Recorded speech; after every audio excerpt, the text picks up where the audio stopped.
Hi everyone, welcome back to Book Club. Thank you so much for your patience. This was a really special one, and I wanted to be really intentional about who I had the conversation with, and I'm so excited about today's guest. Um, Amidst her very busy schedule, she made time for us, and that is so wonderful. So I know this was set for January. It is now April.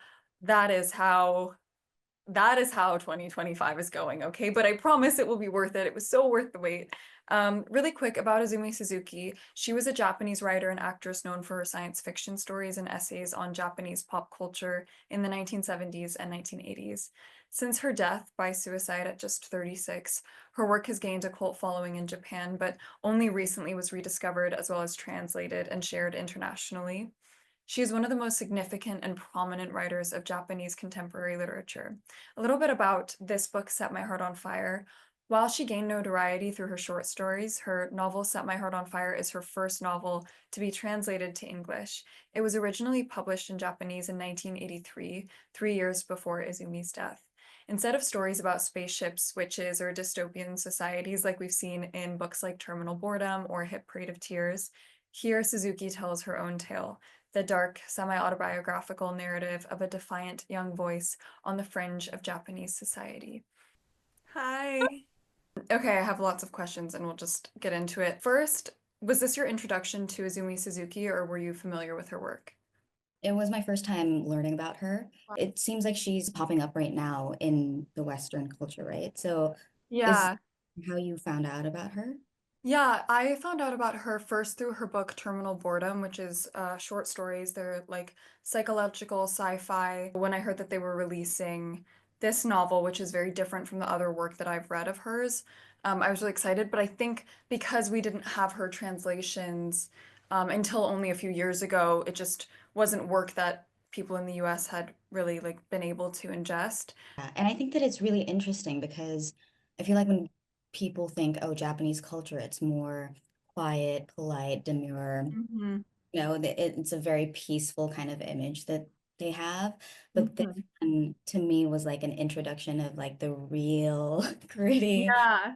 side, which people don't really know until they live here or they start hanging out with these kind of people. So I kind of understand why people are very interested because it's so unique and it's such a different perspective. The stories that were told about Japanese culture and a lot of the media that we're presented with is a very specific stereotype. And I think in finding Izumi, it felt like a more realistic and entire representation rather than this like little snippet that we're often given, in Western culture. This book is billed as a singular representation of womanhood, miscommunication, music, men, and meds. But I wanted to start by talking about the music part. There are full chapters dedicated to the Zombies, the Supremes, the Rolling Stones, as well as mentions of underground Japanese bands. How do you think music translates between cultures to tie us all together? I feel like music is very universal. Like you don't need to really understand the language or you don't need to speak it in order to feel it. Hmm. And it's something that, yes, of course, if you look at the translations, then you will relate to the lyrics, but it's also just like such a visceral feeling that you get when you hear music. And I thought it was interesting because the chapters to me was like on a script when they say this music plays and you're Hmm. instantly like in that mood and Right. you that vibe the Mhm. writer's trying to capture. And so I was like listening to the songs, but also I didn't even realize that they were song titles in the beginning. I feel like some of the word choices even sound like lyrics in the way that she writes. I have a quote to reference, which is court a quiet sadness, drop those E's and B's a half tone, make me sick with your love, make full use of your polished operations and techniques. As long as we get there without getting serious, it doesn't matter if it's not how we really feel. Our real feelings are exhausting. Let's put them off until later. Can you listen to music when you read? Because I go back and forth. Like there are some things that I read while, it's fun to have the music playing when it's such an integral part of the story. There are other books that I just like can't have any noise at all when I'm reading. For me, if it says a music title, I do have to listen to it because I Hmm. want to know just like the colors of that scene. But I can't like if music is playing in the background, I'm always thinking about the music more than the words that I'm reading. So I'll have to and really concentrate on the words. And also, I think that if it's unrelated music, then you're, instantly like distracted or like the mood Right. change. I prefer not to listen. But it was really interesting, and also like getting to learn about Japanese 70s rock is, Yeah, unless you actually have these kind of opportunities, I wouldn't really go back to listen to it. So it right. was, Beyond a portrait of the 70s, it's also a very intimate look into the life of a woman in her 20s. I find this book to be so ahead of its time, it's easy to forget it's not set in today's world. What do you think it is about youth entanglement with angst, sex, and music that transcends generations? I think obviously like we all have to like find ourselves, we have to find our voices, we have to experience things and make mistakes, Hmm. kind of go to the extreme to kind of come back Yeah, to who we actually are. So I don't think you need to be from a certain area to know that. yeah, And I think it's also, it doesn't just happen in Japan, it's happening everywhere in the world. yes. So in that sense, I think it really just is very like a common theme that we all go through in our own ways. What I Hmm. thought was very not sad, but like I really wanted her to allow herself to be happy because Hmm. Izumi, the character, felt like she deserved the life that she was living, felt like she deserved the love that she was receiving, which Yeah. wasn't. And as a 30 something year old now, like I'm looking at it being like, oh, like you deserve so much better. I think that it was really hard, especially during that time, because Japan as a country, I think is still, even though it has progressed, it's still very like the gender roles, the balance is not there. And I think that women are, put into like a role where we have to be supportive or we have to like answer to the men. And back in the 60s, I can't even imagine how much more intense that was. Yeah. And I think there's a real commentary on love and attachment as performance in the novel.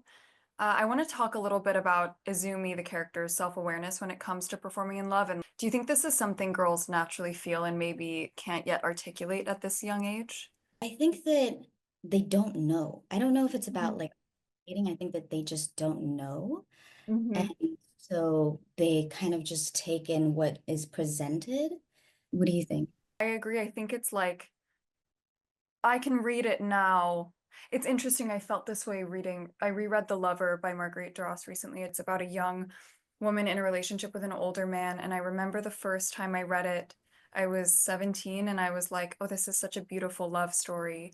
And I read it again recently, just with a very different perspective on dynamics, on power dynamics in love, on age gaps. And it just completely shifted. So I think it's not like, I don't think you have the awareness at that age to even victimize yourself yet. And I think that with age, you maybe can go back and revisit and have a new sort of experience. You experience it again in like the grown-up body and can maybe better understand what you couldn't then. I also think there's a very obvious dynamic between sex and love in the novel, which even falls into a game of Izumi questioning if she's being used versus being seen.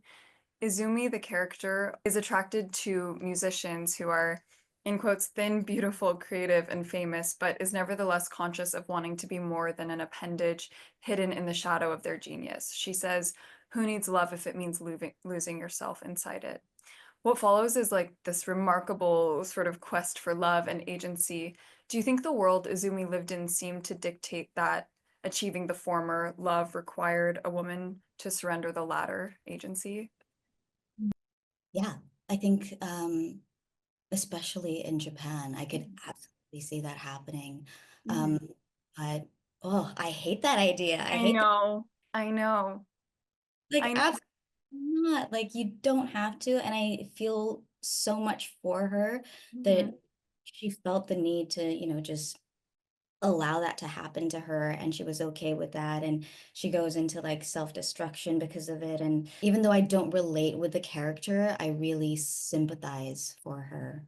Yeah, I think I also, much more so when I was young, was so afraid because we're told stories like this all the time. I was so afraid of losing myself in any relationship that I was in. And so I actively was like fighting against any kind of compromise that I now know to be possible without losing yourself. But I think, especially as women, we get fed these stories of like the woman erases herself to be in this what they call a partnership, but oftentimes it's not an equal partnership.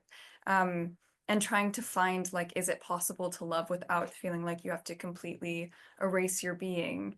And that's why I like how open Izumi is with the knowledge that this is possible and also trying to actively fight. Izumi's life in this novel really shows how women, and specifically Asian women and Japanese women, are sexualized and fetishized.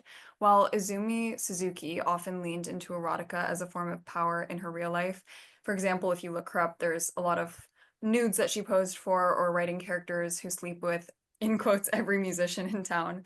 She's also hyper aware that's how the world will portray her, whether she leans into it or not. When it comes to how Hollywood portrays Asian women, you famously said, "We have so much more inside of us. I want to make sure that the roles that I choose are not going to perpetuate those images that I feel are incorrect, and I want to make sure that they're very human." Can we talk about this a little bit? Hollywood has repeatedly shown us very one-dimensional portrayals of women, but it feels like hopefully we're moving away from this. Yeah.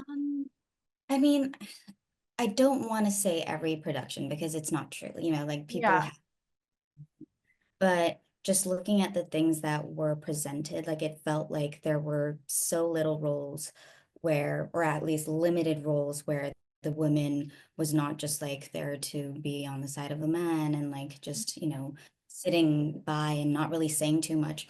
And so I got really lucky being able to play Mariko in Shogun.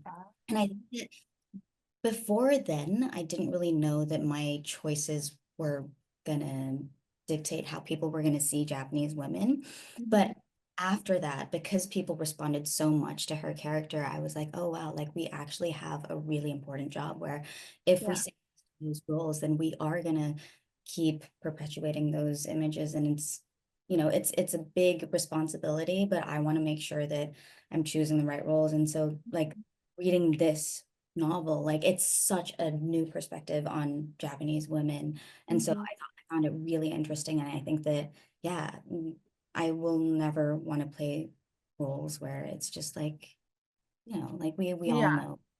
Yes. It's like the thing is if you don't say no, that can easily happen. The intention that you choose your work with is really admirable because it obviously does affect people's perception of the world and like young women's perception of themselves and how, I think every young woman, every person should be able to see themselves in media represented accurately. Do you also think about that a lot when you're choosing your work?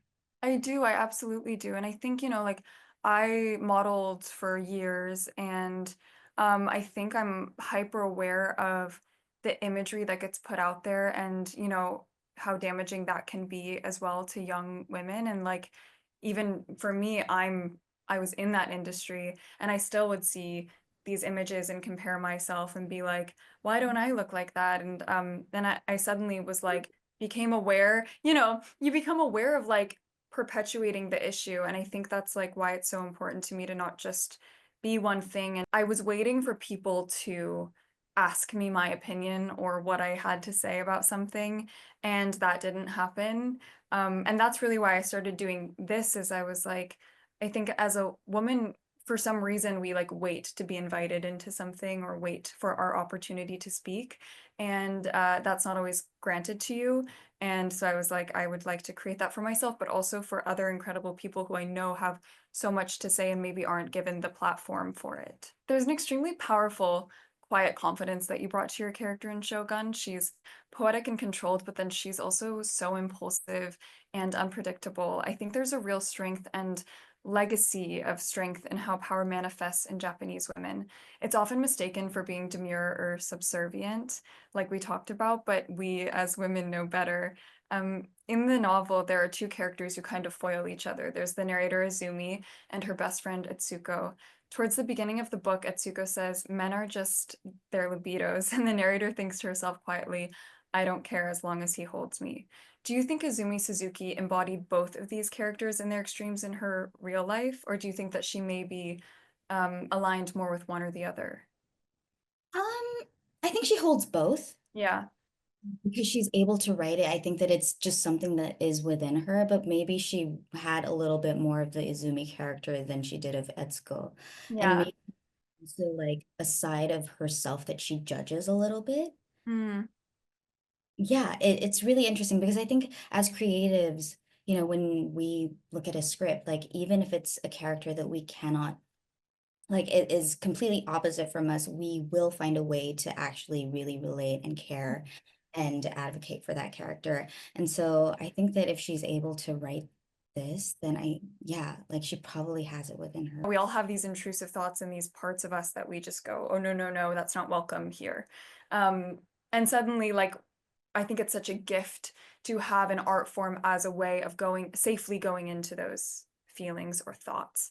Um, and I think that, I for so long was afraid if I went into those thoughts or acknowledged those thoughts, they would overcome me and I would become them. But what I realized, at least for me, and I'm curious what you think, is like really what they demand is an acknowledgement, and the acknowledgement somehow made them less powerful to me. And so I love when I read a novel that clearly acknowledges those darker thoughts. I think that it's just giving yourself permission to feel those things, even though that's not really exactly what you would do or, say or feel. Mhm. Um, it's just like acknowledging it and allowing it to be there, but also making a different choice because you're able to think about that. There's this thing called the Maranasati death meditation. I don't know if you've heard of it, but I use it in my life because it's basically a meditation where you go like you think about dying and what would happen, like how you would die and what would happen after you die, and which is dark, but you can also use it for like worst case scenario, like I'm a total I freak out about everything. I think that like I always assume the worst thing possible is going to happen. So I started doing this as a way of like, okay, the worst thing happened, then what happens? Then what happens? And like ultimately at the end of the day, it is what it is. And so it helps to just like sometimes I also think as a woman, like I don't know how you are, but I ingest so much like true crime and I kind of want to know all the bad stuff in the world. Just to prepare yourself. Do No, you but relate to that? I never have thought about myself dying and actually meditating about that. But I will say that maybe it is like I can see how it's helpful because then you're able to say, okay, the worst thing that can happen is this. Um, so I already know that. It's not like Yes.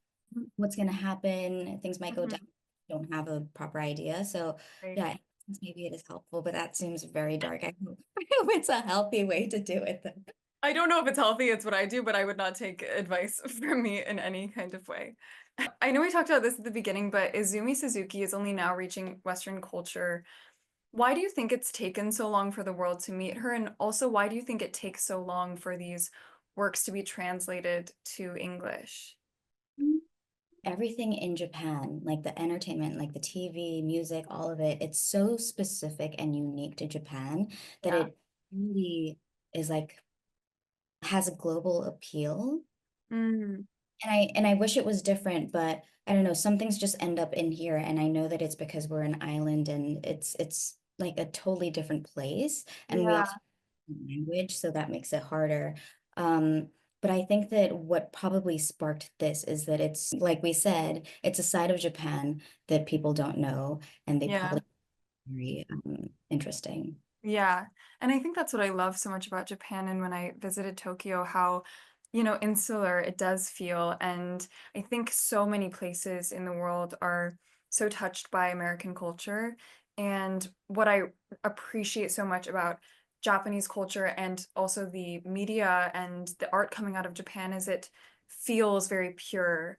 And so maybe it's harder to relate to, but I also think like the specificity is what makes it universal. And I think Izumi's so specific in her writing, in all of it, and it does feel very singular in a way that I think people are actually relating to as it gets brought, and translated.